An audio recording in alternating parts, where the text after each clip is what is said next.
I remember the exact moment my heart went cold. The wedding was 2 weeks away.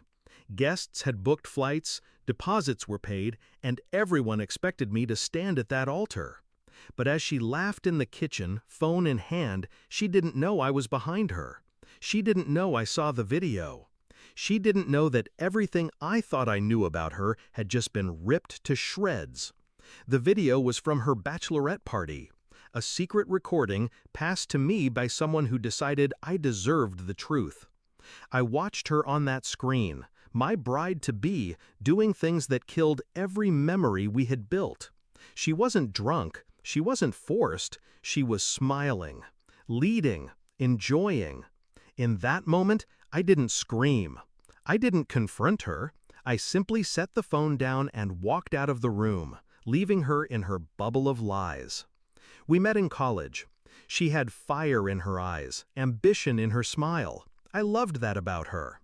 She said she loved me because I was steady, dependable, the kind of man who thought 10 steps ahead. She used to tell her friends, "He's my safe place."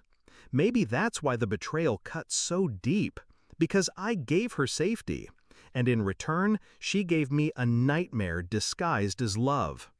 The signs had been there. Late-night whispers with her friends. Jokes that died when I entered the room. The way she looked at me after that party, guilty but smug, like she believed secrets could stay buried forever. But secrets don't stay buried. Not with me. The moment I confirmed the truth, my mindset shifted. I wasn't the broken fiancé. I was the executioner who had just discovered his weapon. My first step was silence. I acted normal, smiled at her, kissed her cheek, talked about honeymoon plans. She thought I was blind. She thought she'd fooled me. But while she was choosing flower arrangements, I was quietly pulling strings. I called the venue, canceled under her name, non-refundable.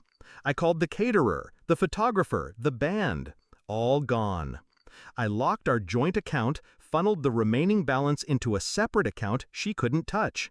Every bill, every deposit, tied back to her. By the time she noticed, she wouldn't just lose me, she'd drown in the fallout. The night before the wedding, I disappeared. I packed nothing but the essentials and drove until the city was behind me. No note, no call, just absence. She woke up expecting a groom. What she got was silence and a wall of financial ruin. The guests arrived to a canceled wedding. Her family asked questions she couldn't answer. She tried to reach me, calls, texts, emails. I never replied. But my silence wasn't the worst part.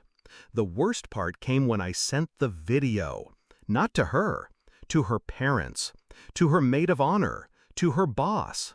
Everyone who looked at her as perfect, polished, pure. The truth spread faster than she could bury it. She tried to claim it was a mistake, that she was drunk, that she was pressured. But the recording said otherwise, and so did her laughter in it.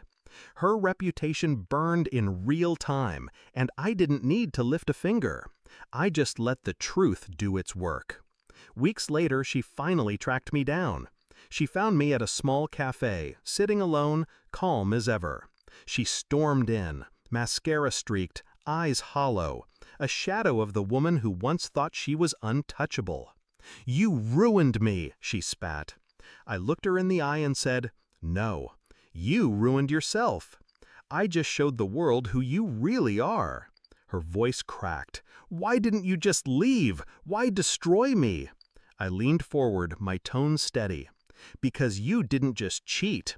You humiliated me. And I don't forgive humiliation."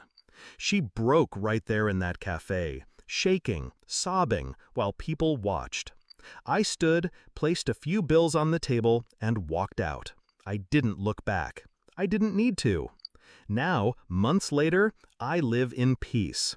No rings, no lies, no shadows lurking behind my back. She lost her job, her friends, her respect. Last I heard, she moved out of state, trying to start over where no one knows her name. Me? I'm fine.